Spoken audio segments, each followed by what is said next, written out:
Should we go and have a look at some of the front pages then this morning?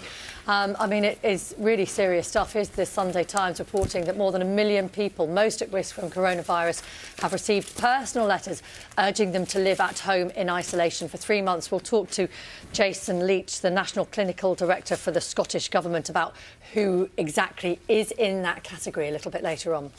Elsewhere, the Observer leads on military officials that could help ensure that food and medicines reach vulnerable people during the coronavirus crisis. The paper says pharmacies, voluntary groups and food retailers are now in talks with the government to make sure that essential items can reach people who are isolating at home. Here's a Sunday Telegraph. Their front page features Boris Johnson warning the NHS could face a kind of crisis seen in Italy within a fortnight. According to the Prime Minister, the UK is just 2 or 3 weeks behind Italy, which is the country worst hit by the coronavirus. It's overtaken China now. The Sunday Mirror describes Mr Johnson's plea for people to stay away from their mums on Mother's Day. It's described that as remarkable. It notes that the UK's coronavirus death toll rose by 56 now at 233. That was according to yesterday's update. To show some of the business pages as well, because quite clearly the business world counting the cost of all of this. British Airways faces bailout as virus crisis engulfs airlines. Of course, travel and tourism firms, some of the first affected, and now we're starting to see the impact elsewhere across the economy. Lots of speculation here about whether taxpayers could take stakes in big airlines to keep them flying. And also down the bottom, Primark, it says shock move to cancel all orders. The retailer, it says, sending shockwaves through the global fashion industry by cancelling all orders for anything that has not yet reached its distribution centres. So that gives you a sense. So they're not stocking up, basically. They're basically not refilling at the moment, because, and some would say from a business point of view, that's sort of quite wise, because if we're talking about 12 weeks or more, all the things that would be in the shops right now, you probably won't want in 12 weeks, because it might be big winter things. Yeah. But nonetheless, it gives you a sense of quite how businesses are planning for all of this. Following that decision by John Lewis yesterday to close all their stores. And a number of others. So we're going to talk about some of that later with a retail expert about how business is coping, planning ahead and making sure people get the food that they need, but other organisations like Primark and other fashion retailers, for example, deciding not to stock up. Well, here the National Trust has announced that it will close all of its parks and gardens, saying it's no longer possible to maintain social distancing. That's just days after promising free entry for visitors. Houses, cafes and shops run by the Trust had already been closed. Sainsbury's will be changing its priority shopping times for NHS staff and elderly customers, keeping the two groups apart. NHS and social care workers will be allowed in its stores between 7:30 and 8 every morning, Monday to Saturday.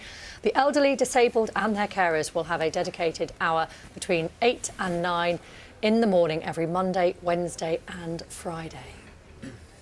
We're not necessarily going out to mass gatherings in gardens and parks today. Certainly won't be shopping either. Empty shelves, long queues have become a familiar sight in supermarkets as a result of the coronavirus outbreak. Yeah, no, that's led to shoppers being asked to be responsible and think of others. The medical director at NHS England, that's Stephen Powis, said panic buyers are depriving NHS staff of the supplies that they need. I'm sure many of you will have seen a video posted on social media yesterday by Dawn, a critical care nurse who was in tears at the end of a long shift because she could not get access to the supplies that she needed. And frankly, we should all be ashamed that that has to happen. It's unacceptable. These are the very people that we will all need to look after perhaps us or our loved ones in the weeks ahead. I'm a critical care nurse. I've just finished 48 hours of work. I just wanted to get some stuff in for the next 48 hours. There's no fruit, there's no vegetables. I just don't know how I'm supposed to stay healthy. And nurse people and people are just stripping the shelves of basic foods. You just need to stop it. Because it's people like me that are going to be looking after you when you're at your lowest. Just stop it, please. Just want to have a listen to what some shoppers have been telling us about what it's like out there in those supermarkets. Take a listen. I'm John from Darwin. I've come to Bamber Bridge this morning to shop for my two 83-year-old parents who are both housebound with cancer, and I still can't get toilet roll for them. Something's got to be done about it. It's just ridiculous. My name's Victoria and I'm from Lancashire. As you can see, just in Sainsbury's this morning, trying to pick up a bit of non-dairy milk. There's not really a lot left. if you can drink dairy, maybe support local farmers and local farm shops where you can get milk there. Yes, it's Mothering Sunday. But for many people, seeing their mum or grandmother today won't be possible, as older people have been advised to self-isolate. So instead, lots of you have been sending us your messages. They're brilliant. Take a look.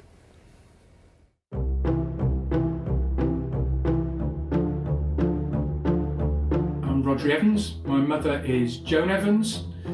She's vulnerable because she's over 90. She lives on her own and she's recently survived cancer.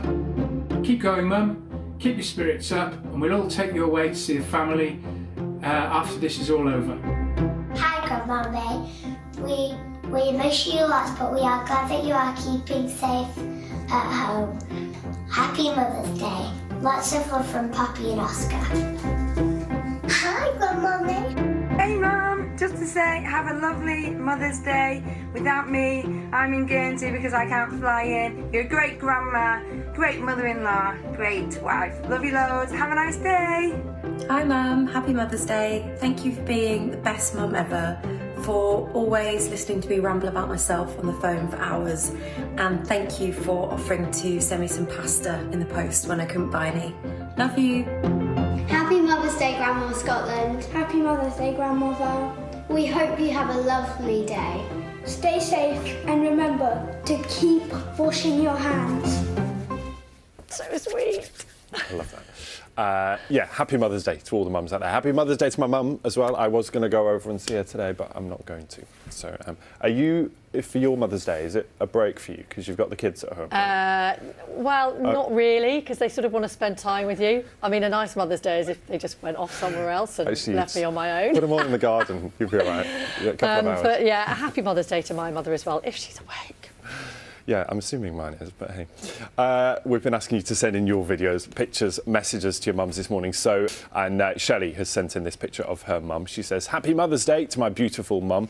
Sorry we can't be with you today. Not only is it Mother's Day, but it's also the first Mother's Day without your mum, Nana June. I wish I could be there with you. You're a fantastic mum and nanny, and we all love you very, very much. Christine wants to wish her mum Anne Taggart a very happy Mother's Day. She writes, although it's sad times for us and Dad is really ill, you say stay strong for us and for him. You are our world and our rock, from your loving daughter.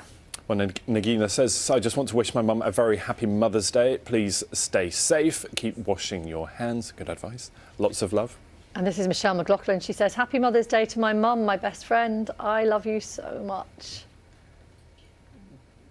Keep your messages coming in. But instead, lots of you have been sending us your messages, so we're going to show you a few of them now. Thank you so much for these. They're lovely. They're cheering us up. Tom and Monica have emailed to say happy Mother's Day to their amazing mum, Natalie. She works for the NHS as a paramedic.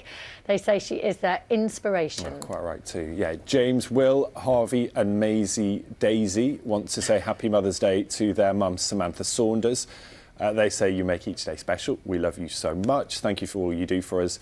Now, they say, put your feet up and enjoy being spoilt rotten. Although I'm imagining if she's got a house full of them today, maybe that's not possible. No. Lynn, Damien, Jacob, Isabella and Sue say, happy Mother's Day, Mum and Nanny. Sorry we can't be with you. Thank you for all you do for us. We love you lots. Thank you so much for those. It's been really nice to see some of those today. Yeah. Happy Mother's Day to my mum as well.